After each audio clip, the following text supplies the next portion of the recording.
Bonjour, Monsieur le Président. Bonjour. Pouvez-vous présenter à nos lecteurs et téléspectateurs? Et moi, c'est Daoud Moustapha Boukar. Je suis de formation génie rural. Et j'ai aussi passé une thèse de doctorat unique à l'Université de Ouagadougou. Je travaille actuellement au ministère de l'Agriculture et en 2021, je suis passé chargé de recherche, CAMES. Donc actuellement, je suis dans le domaine aussi de la recherche. Actuellement, j'embrase aussi la politique. Je suis père de famille, marié, père de famille, et je travaille aussi dans le cadre associatif. Je suis secrétaire général à une association qui s'appelle CFDD, qui est passée aujourd'hui une ONG. Et aussi dans l'association Andema, qui vient de faire son congrès il y a quelques temps là. Donc, je travaille aussi bien dans le côté associatif que dans le côté administratif où je suis toujours employé du ministère de l'Agriculture. Ça, c'est à peu près ce que je pourrais dire de ma personne. Et depuis l'année dernière, nous nous sommes regroupés entre ressortissants tchadiens, surtout tous âges confondus, et ayant vu la situation sociopolitique du Tchad, nous nous sommes dit vraiment il faudrait qu'on puisse aussi participer quand même au développement du pays d'une manière aussi politique, parce qu'il faudrait aussi qu'on puisse apporter des idées qui peuvent vraiment aider cette population-là à se développer. Et c'est ce qui nous a conduit même, je pense que ça va être aussi une réponse à une question qui n'est pas encore en réalité posée. Et là, ça nous permettrait vraiment de nous donner la possibilité vraiment de soutenir le gouvernement s'il y a nécessité dans son œuvre de redressement national. Surtout que le pays actuellement vraiment demande un redressement. On est en train de souffrir. Ça, vraiment, personne ne disconvient. Et là, vraiment, il ne faut pas penser que c'est vraiment certaines personnes qui peuvent vraiment faire ça à seules. Il faut que toutes les forces vives de la nation s'unissent pour pouvoir vraiment aider à ce développement. Et celui qui veut faire le travail, il faut que les autres aussi vraiment l'accompagnent, qu'ils l'aident au travail, afin que vraiment nous arrivions à nos fins. Merci. Là, on a... Quelle analyse faites-vous de la situation sociopolitique du pays? Bon, la situation sociopolitique du pays.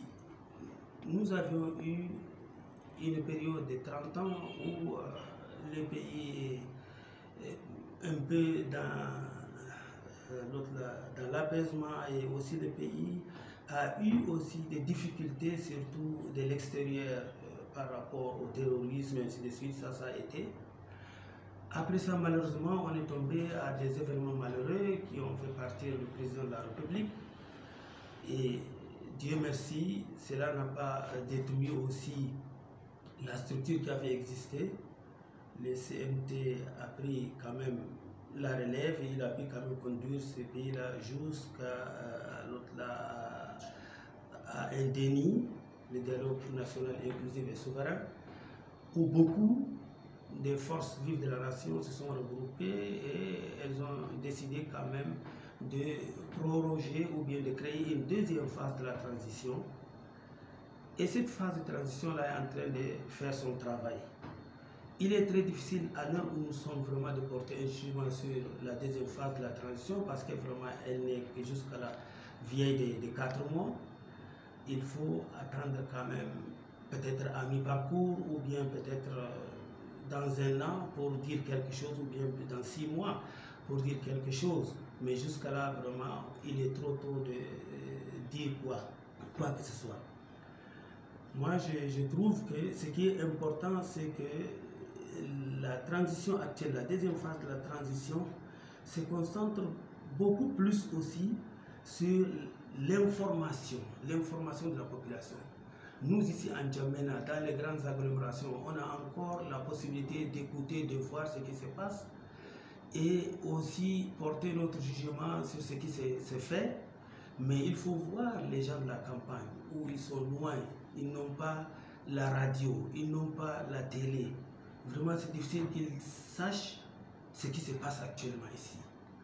Et aussi, qu'est-ce qui les attend demain, ils ne savent pas.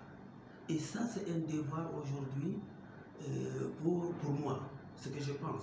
C'est un devoir pour la deuxième transition, vraiment de faire ce travail-là.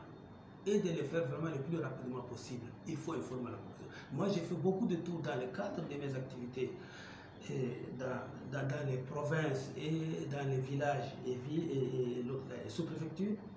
Mais j'ai trouvé que la population vraiment est sous-informée. Elle est préoccupée beaucoup plus par son quotidien que par les affaires politiques du pays ou bien par les informations en un grand. Donc ça, moi je trouve que c'est un élément important qu'il faut mettre. Le deuxième élément pour lequel vraiment notre deuxième transition doit vraiment se pencher, sur lequel elle doit se pencher, c'est vraiment d'instaurer une justice.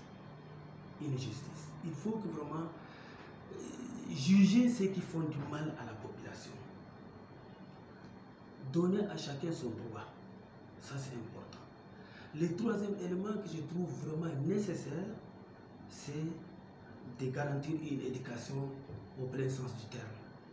Avant, nous avons à l'école une formation qui nous apprend comment nous conduire vis-à-vis de la société, comment se comporter vis-à-vis de ses enseignants, et puis qu'est-ce qu'il faut faire, comment aussi faire ses études. C'est-à-dire quand je rentre de l'école, il faudrait que je révise. Le papa et la maman sont là en train de nous voir. Qu'est-ce que vous avez fait aujourd'hui? Cette école, même si elle existe, elle n'a pas les mêmes qualités. Donc ça, c'est un troisième élément qui m'est important. Un quatrième élément, c'est la santé.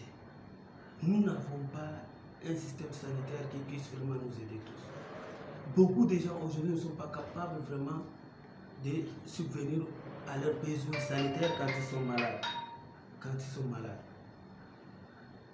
Je vous dis qu'aujourd'hui, en Brousse, si ce n'est pas les vendeurs ambulants de médicaments, beaucoup de gens risquent même de mourir parce qu'ils n'ont pas de moyens pour acheter les médicaments.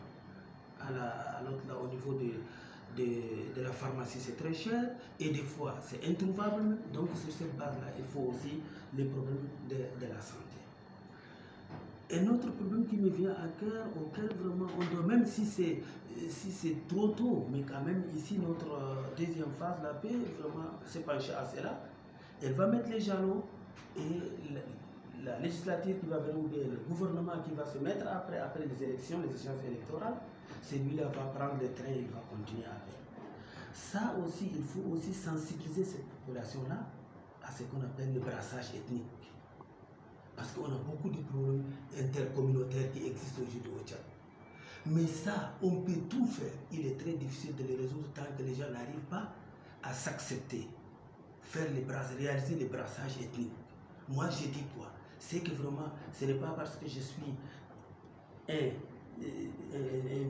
baguilien que je ne me marie pas à un Boulala ou bien un Wadaï qui ne se marie pas à une Arabe. Non, ça, il faut que les gens bannissent. Que les gens se mélangent. Et dès lors qu'on se mélange, on se sent dans le même sang et on ne va jamais se faire même la guerre. Ça va être un moyen aussi de lutte contre les problèmes intercommunautaires. Voilà. Il y a beaucoup de points que nous nous sommes fixés pour vraiment un peu apporter notre sel dans la marmite, mais je ne peux pas tout parler de tout ici parce que le temps ne nous le permet pas. Il y aura quand même des rencontres avec vous auquel moi je pourrais vraiment aller en profondeur et en détail de tous ces éléments-là. Voilà. Ok. Le Parti Congrès national socio-démocrate tchadien est prêt pour les échéances électorales à venir? Bon, les échéances électorales, quand un parti se crée, d'abord il voit quelque chose qui existe et qui ne répond pas à sa philosophie. Et il veut maintenant contribuer à ce que le monde comprenne sa philosophie de la chose. Et si le monde a compris la philosophie de la chose, ce monde peut maintenant choisir librement celui qui va les conduire pour réaliser ce qu'on a compris. Dans le cas où, par exemple, il y a nécessité que le Congrès lui-même, l'autre parti qui a cette philosophie-là, il se voit dans la nécessité d'aller dans les échéances électorales et arriver peut-être par les moyens légaux à gérer ce pays-là, il va maintenant faire partie de sa politique. Mais maintenant, quant au Congrès national socio-démocrate tchadien que nous avons créé, nous pensons que pour nous, il est encore trop tôt de penser aux échéances électorales, parce que nous attendons bientôt un congrès qui aura lieu peut-être à la fin de cette année ou au début de l'année prochaine.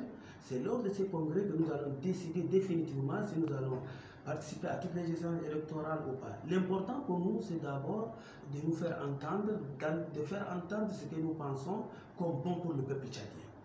Pour nous, tout ce qui nous intéresse, c'est le peuple tchadien, parce que nous sommes un parti socio-démocrate. Et à ce titre-là, nous pensons d'abord que le pays doit être garanti sur ses frontières nationales.